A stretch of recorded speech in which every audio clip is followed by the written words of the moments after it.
Good day everyone, this is the presentation of Group 1 in person of Mr. Tagose and Mr. Zarandin, and I am proudly to present to you the natural resources of Brunei Darussalam. Land resources. Estimates from the World Bank indicate that arable land in Brunei makes up of 2.7% of the country's total area. In 1996, the Brunei agriculture sector contributed roughly 5% to the country's gross domestic product. In 1980, due to the low quantities of food produced in Brunei, the nation was forced to import close to 80% of its food crops. The Bruneian government estimates that the country is close to being self-sufficient in the production of vegetables. Rice is one of the most important food crops in Brunei due to the large quantities of rice the Bruneian people consume. Despite its importance, only 1% of the rice eaten in the country is grown within its borders. The government of Brunei has taken several steps to modernize the country's farming sectors, such as introducing technology and irrigation schemes. The Bruneian government is also actively encouraging farmers to grow citrus fruits, particularly for the export market. Despite the measures that the government has put in place, the country's agricultural sector has failed to grow. The lack of growth in Brunei's agricultural sector is because most Bruneian people are not interested in working in the sector. According to Bruneian Labor Department, close to 4.5% of the Bruneian labor force work in the country's agricultural sector. The lack of interest is due to the low salaries that Bruneian farming sector earns. Next is forest.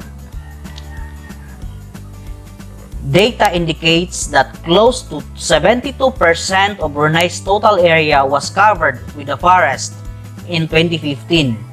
Since 2004, the amount of land in Brunei covered with a forest has been declining significantly. The decline in Brunei's forest cover due to the need for land for other purposes. There are several types of forest in Brunei, such as lowland forest, peat swamp forest, mangrove forest are also widespread in Brunei, especially along the country's coast. The Bruneian government estimates that peat swamp forests occupy roughly 15% of the country's total area. Historical evidence indicates that mangrove forest previously covered most of the areas currently covered by peat swamp forest. The most common forest variety of the forest in Brunei is the mixed dipterocarp forest.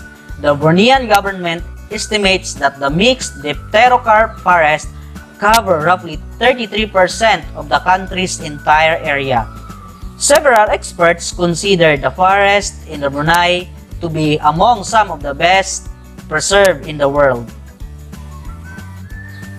The Bruneian forests are believed to play a significant role in regulating the global climate.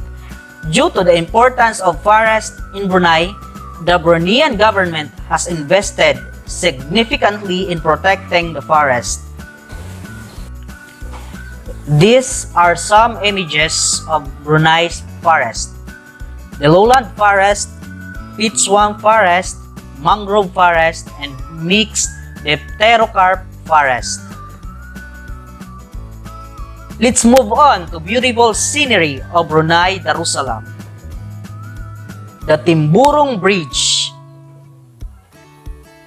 The Timburong Bridge, the 30-kilometer bridge, aims to reduce traveling time between Brunei's capital and Timburong district from 2 hours to about 15 minutes by passing Malaysia's Limbang. Construction of the bridge started in 2014 and was officially opened in March 2020. The bridge was jointly built by China State Construction Engineering Corporation, a Chinese state-owned company, and Daelim, a South Korean company. The bridge is the longest in Southeast Asia and the largest ongoing transportation infrastructure project in Brunei, has been in the spotlight within the broader trend of growing economic ties between China and Brunei. Next is Sultan Omar Ali Saifuddin Mosque. The Sultan Omar Ali Saifuddin Mosque was built between 1954 and 1958 and was completed on September 26, 1958. The mosque reflects the influence of Islamic, particularly Mongol, the Italian architectural styles in its construction. Sultan Omar Ali Saifuddin Mosque at Bandar Seri Begawan, Negara, Brunei, Darussalam is considered as one of the most beautiful mosques in the Asia Pacific. It is named after Omar Ali Saifuddin III, the 20th Sultan of Brunei Darussalam. The country is ruled by Sultan Haji Hassan al-Bolkiah, the 29th Sultan of Brunei. Ulu Timburong National Park. Brunei is famous for tourists due to the vast biodiversity within its borders. Brunei's forests are particularly popular with eco-tourists. One of Brunei's premier tourist destinations is the Ulu Timburong National Park. The park is also commonly referred to as the Faithful Park, which is popular because it was the nation's first park. The park is often referred to as Brunei's Green Jewel. Oil country's economy. The oil sector has been the most crucial sector in Brunei for close to 80 years. Oil exploration in Brunei began in the 19th century. In 1899, the country's first oil well was drilled in Bandar Seri Begawan. At the time, 6 corporations were involved in the exploration of oil in Brunei. Royal Dutch Shell, one of the companies involved in the exploration of oil in Brunei. Due to the low amount of oil that the companies discovered, they withdrew from Brunei, and by 1918, only the Royal Dutch Shell Corporation was actively involved in the oil exploration in Brunei. Brunei's first commercial viable oil field was the Saria field, which was located on the country's western edge. For a significant portion of Brunei's modern history, the field was the only commercially viable oil field in the country. With the discovery of the field, several other companies began exploring for oil in Brunei, and from 1914 to 1960, close to 50 oil explorations were carried out in the country, although none of them was successful. By the early 1940s, the field produced roughly 17% barrels of oil each day.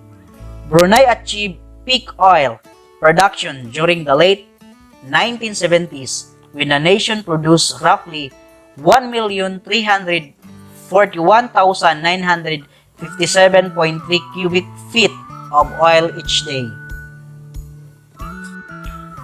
Apart from oil, Brunei also has significant deposits of natural gas, and the nation is home to one of the largest natural gas processing plants in the world.